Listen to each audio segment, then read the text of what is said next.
James' journey. From a cobbler to a beacon of hope. James was a humble cobbler in the small village of Willowvale. Each day, he sat under an old oak tree, mending shoes for a meager income. His hands, rough from years of labor, worked tirelessly to restore worn-out soles.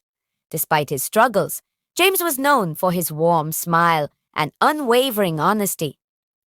Customers often marveled at his craftsmanship, but they were few, and the earnings barely sustained him and his family. One day, a young man named Liam approached James with a pair of tattered shoes. Liam was a college student from the nearby town, struggling to make ends meet. Seeing the boy's worn-out condition, James repaired the shoes without charging him. Liam, moved by James's kindness, said, "Your work is exceptional. You deserve more recognition." James chuckled.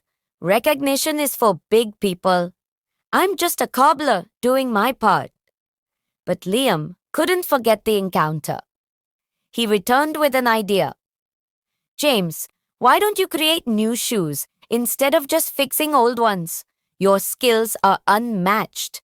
I could help you sell them online." James hesitated. He had no knowledge of technology or business.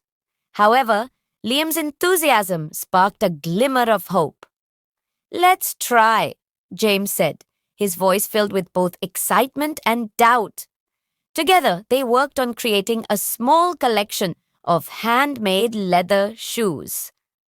James poured his heart into crafting each pair, ensuring every stitch was perfect.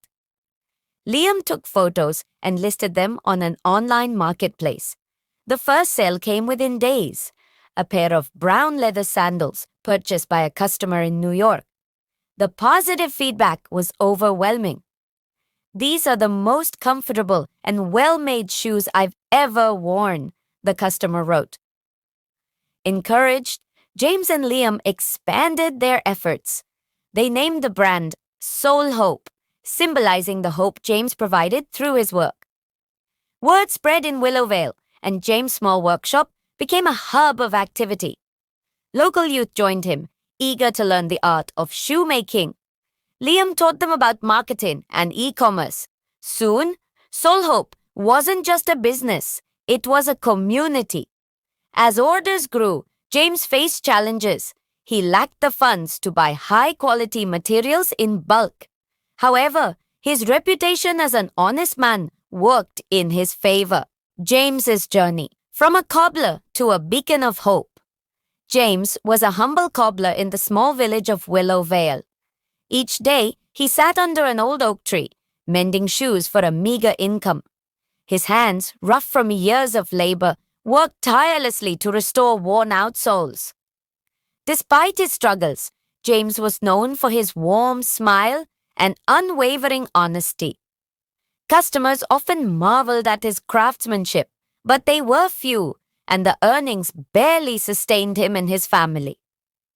One day, a young man named Liam approached James with a pair of tattered shoes.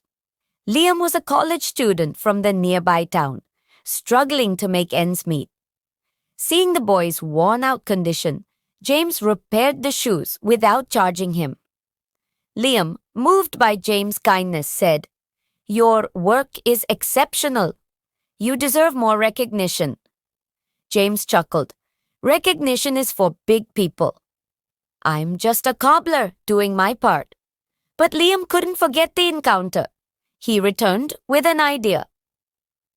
"James, why don't you create new shoes instead of just fixing old ones? Your skills are unmatched. I could help you sell them online."